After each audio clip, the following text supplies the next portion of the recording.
নমস্কার বন্ধুরা, আমি বর্তিকা। তোমরা দেখছো বর্তিকা রান্নাঘর। আজ তৈরি করব পরোটা আর কাশ্মীরি আলুর দম। তাহলে তোমরা দেখতে থাকো।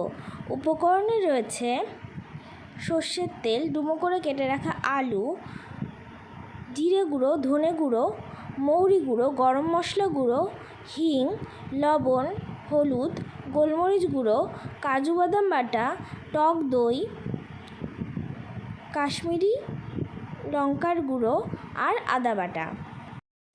প্রথমেই টক দইয়ের মধ্যে 2 চামচ কাজু বাদাম বাটা, জিরে গুঁড়ো, ধনে গুঁড়ো, গরম মশলা গুঁড়ো, মৌরি গুঁড়ো,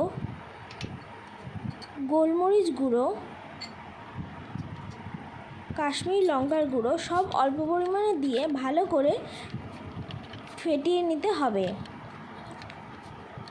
দেখো বন্ধুরা, আমি খুব ভালো করে মিশিয়ে নিয়েছি।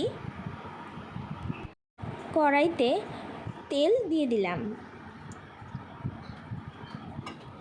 তেল গরম হয়ে আসলে একে একে আলুগুলো খুব ভালো করে ভেজে নিতে হবে। আলুগুলো এপিট ওপিট করে লাল লাল করে তোমরা ভেজে নেবে।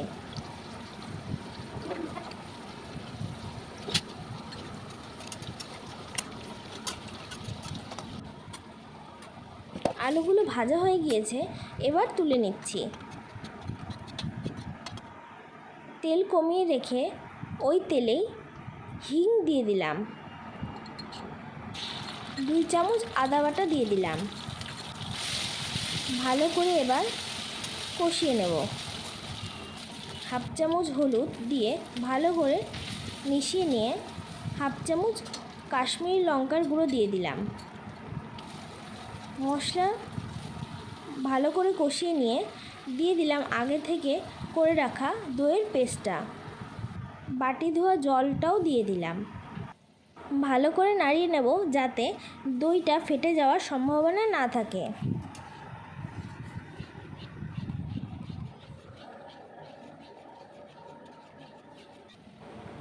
জিরে গুঁড়ো, ধনে গুঁড়ো, মৌরি গুঁড়ো, গরম মশলা গুঁড়ো দিয়ে দিলাম অল্প সামান্য পরিমাণে।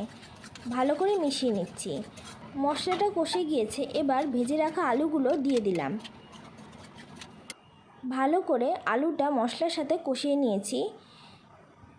এবার পরিমাণ মতো জল দিয়ে দিলাম। ভালো করে মিশিয়ে নিচ্ছি। ঢাকা দিয়ে রাখবো 10-15 মিনিটের জন্য।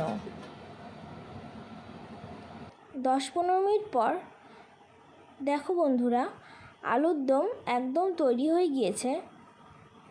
ঝোলটাও শুকিয়ে গিয়েছে এবং সমস্ত আলু খুব ভালো মতো সেদ্ধ হয়ে গিয়েছে। তোমাদের একটা আলু আমি ভেঙে দেখাচ্ছি, দেখো কত সুন্দর সেদ্ধ হয়েছে।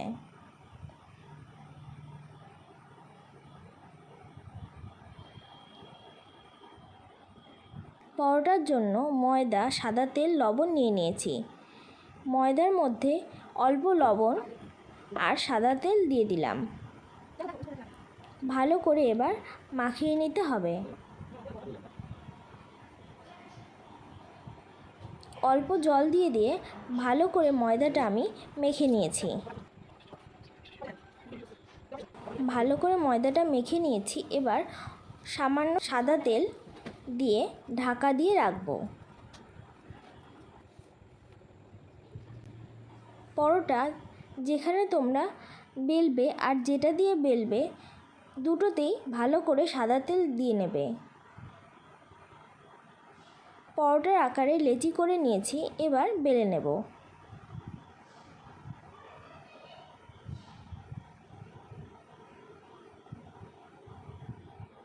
পরোটাটা কিন্তু আমি তেল দিয়েই বেলে নিচ্ছি।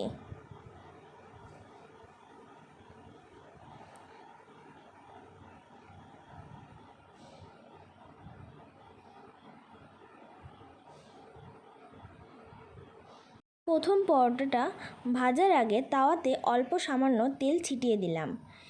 এবার পরোটাগুলো ভালো করে ভেজে নেব।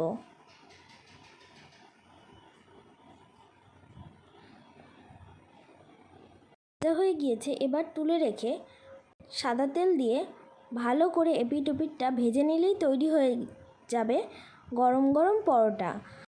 বন্ধুরা, আমার পরোটা আর কাশ্মীরি আলুর দমের রেসিপিটা তোমাদের কেমন লাগলো অবশ্যই জানাবে। আর ভালো লাগলে লাইক, কমেন্ট, শেয়ার এবং আমার চ্যানেলটিকে সাবস্ক্রাইব করে দিতে ভুলো না। আর বাড়িতে অবশ্যই তোমরা একবার ট্রাই করে দেখো, তোমাদের ভীষণ ভালো লাগবে। আজকের মতো তবে টাটা।